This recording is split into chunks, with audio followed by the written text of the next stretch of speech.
Selamat siang Kak, perkenalkan kami mahasiswa dari program studi Gizi Fakultas Ilmu Kesehatan UPN Veteran Jakarta. Jadi di sini kami izin bertanya-tanya tentang bisnis Kakak ya Kak. Mungkin Kakak bisa memperkenalkan diri terlebih dahulu? Ya, nama aku Nabila. Nama aku Nabihan. Oke, jadi langsung ke pertanyaan pertama aja ya Kak. Bagaimana Kakak mendapatkan inspirasi untuk memulai bisnis Mukis ini? Pertama, saya itu kan kebetulan sekarang jadi mahasiswa di Universitas Indonesia. Nah, saya itu ikut banyak kayak kepanitiaan gitu. Terus saya mikir kok uangnya habis cuma buat kayak sangat rapat atau acara-acara buat kepanitiaan gitu. Terus saya ngerasa kurang lah duitnya karena dipakai buat acara-acara kepanitiaan ini. Terus saya punya pikiran untuk coba buat bikin bisnis. Nah, kebetulan saya kenal sama dia yang kebetulan emang anak gizi dan katanya bisa masak gitu sih. Kalau lu sendiri gimana? Pengen ini aja sih, pengen biar lebih produktif aja kan, biar ada kegiatan tapi bisa menghasilkan juga. Jadi nyoba-nyoba, terus nyoba buat kayak di bidang lain kan biasanya kalau makanan kan kebanyakan kayak micin-micin gitu ya. Terus mau nyoba yang kayak yang baru nih, kayak nyari pasaran baru gitu. Jadi nggak cuma di kalangan kita aja bisanya. Jadi ini hobi yang menguntungkan buat kakak-kakaknya ya? Ya. Oke, jadi yang pertanyaan kedua, visi dan misi utama kakak dalam membangun bisnis ini tuh apa aja sih Kak? Jadi sebenarnya kita itu bikin Mukis ini karena yang kita tahu tuh anak-anak zaman sekarang yang seumuran sama kita biasanya lebih senang kayak makan makanan fast food yang nggak sehat kayak gitu. Terus kita pikir nih, kalau misalkan mereka terus-terusan makan yang nggak sehat, takutnya nanti ke depannya mereka tuh bakal cepet kayak penyakitan, misalkan diabetes nih, umur muda udah diabetes, misalkan 20-30 tahun udah diabetes. Nah, makanya biar kita bikin makanan sehat ini biar mereka itu bisa ngerubah pola makan mereka yang dari yang nggak sehat, dari fast food atau yang micin gitu-gitu, untuk pindah ke makanan yang sehat. Sama yang kayak misalnya mau diet-diet gitu sih. Jadi aku keinspirasi juga, kayak kan aku kan suka pengen diet-diet gitu kan, workout gitu.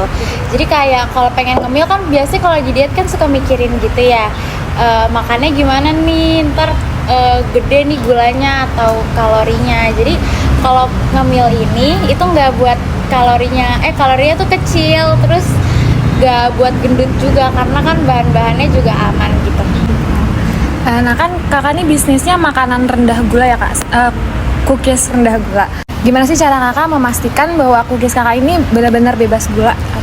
Sebenarnya cookies kita ini nggak bebas gula, cuma emang kita makainya tuh gula aren yang organik, jadi bukan gula pasir. Jadi walaupun tetap pakai gula, tapi organik dan itu emang lebih safe gitu sih.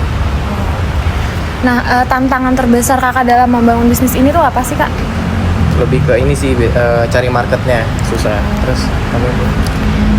Iya, pemasarannya sih kan biasanya kalau endorse ke artis kayak gitu itu nge-reach-nya susah, jadi kayak lebih ke pasarannya gitu sih, nyarinya susah.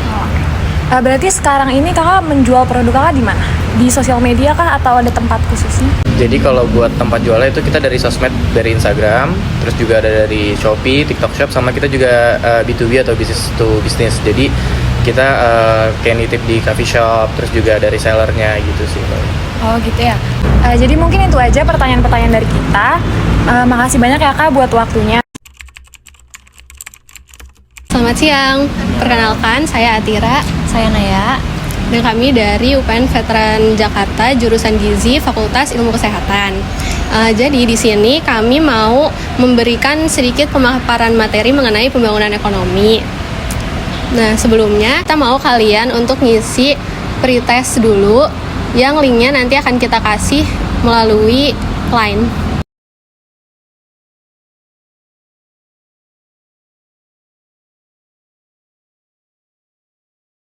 Baik, apakah pengisian pretestnya udah selesai? Udah. Oke, kalau begitu kami berdua izin memberikan materi dulu ya Kak. Nah, jadi kelompok kami ini terdiri dari 7 orang. Ada saya, Atira, ada Rina, ada Alia, ada Farah, Naya, Haula, dan juga Zarifa. Jadi di sini kita akan membahas mengenai kebersihan dan keamanan. Kita juga akan membahas mengenai strategi pemasaran, digital marketing juga. Nah, yang pertama di sini ada kebersihan dan keamanan produk. Bersih itu artinya adalah produk dibuat melalui penggunaan alat yang bersih dan higienis dan terhindar juga dari hal-hal yang kotor. Nah, sementara itu kalau aman itu definisinya adalah produk tidak mengandung zat berbahaya, terhindar dari cemaran, tidak terkontaminasi zat berbahaya, dan mempunyai nilai gizi yang baik. Nah, selanjutnya untuk kebersihan dan keamanan produk itu berarti kan penjual itu bertanggung jawab atas kebersihan dan keamanan produk pada proses produksi dan pengolahan gitu. Nah, untuk pengemasan sendiri, yang pertama itu di kemasannya itu harus dicantumkan expired date. Terus juga dalam pengolahan dan produksi itu juga harus menghindari cemaran-cemaran biologis, terus cemaran kimia dan juga cemaran fisik. Terus yang terakhir itu kita juga harus memastikan bahwa alat-alat yang kita gunakan itu harus bersih dan steril. Selanjutnya di sini ada strategi pemasaran. Jadi yang pertama itu kita harus mengenali pelanggan kita, konsumen kita, lalu pilih lokasi, lakukan promosi dan digital marketing. Selanjutnya di sini ada digital marketing. Jadi menurut sumber yang saya baca di sini ada komponen strategi digital marketing. Yang pertama, know your business, terus know your competition, know your customers, know your what you want to achieve, dan know how you're doing. Selanjutnya ada kolaborasi dan kemitraan. Jadi itu ada analisis target kemitraan yang sesuai, kemudian buat kesepakatan yang saling menguntungkan, eksekusi kolaborasi, kemudian evaluasi dan analisis kinerja.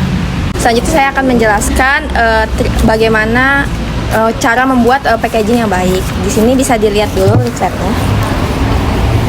Jadi yang pertama itu dengan kalian mengidentifikasi tujuan dan merek produk, lalu pahami pasar dan juga audiens dari target, lalu yang ketiga pilih warna utama. Jadi warna dari packagingnya tuh yang menarik gitu. Lalu gunakan palet warna seperti yang udah dijelaskan tadi. Pengaturan warnanya harus diatur. Selanjutnya itu pertimbangan psikologi warna, lalu uji warna pada desain. Jadi dilihat dulu apakah ini cocok, lalu pantau kesuksesan dan adaptasi dan fleksibilitas. Itu saja penjelasan dari kami. Apakah ada yang mau ditanyakan? Nggak ada sih, Kak.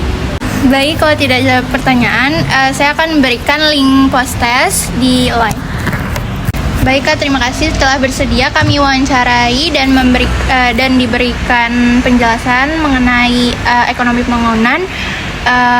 Semoga usaha kakak lancar terus, sukses. Saya izin pamit. Assalamualaikum warahmatullahi wabarakatuh. Waalaikumsalam warahmatullahi wabarakatuh. Halo Kak, aku mau nanya, aku ingin meminta waktu kakak, apakah kakak bersedia? Iya boleh. Jadi di sini kami ingin menawarkan produk ini. Mungkin kakak kira-kira berminat gak kalau misalnya kami jelasin terlebih dahulu gitu. Jadi di sini kami ada namanya produk Nokis. Nokis ini kayak cookies gitu. Iya, ini tuh jadi produk cookies aku. Ini kayak crispy almond gitu. Terus dia tuh gluten free, terus nggak pakai pengawet. Gulanya juga pakainya itu gula aren organik, bukan pakai gula pasir. Nah, jadi Nokis ini tuh salah satu produk UMKM Kak. Jadi kenapa sih kita perlu mendukung UMKM? Jadi yang pertama itu untuk membantu pemberdayaan komunitas dan mengurangi ketimpangan ekonomi. Terus mendukung UMKM berarti kita tuh mendukung perekonomian negara gitu Kak. Jadi kira-kira setelah kakak ini apa kakak berminat untuk membeli Nokis ini? Harganya berapa? Ini harganya ini 38.000. Isinya sekitar 10 keping. Kakak berminat? Iya. Boleh. Boleh aku bisa pakai QR ya Kak? Bisa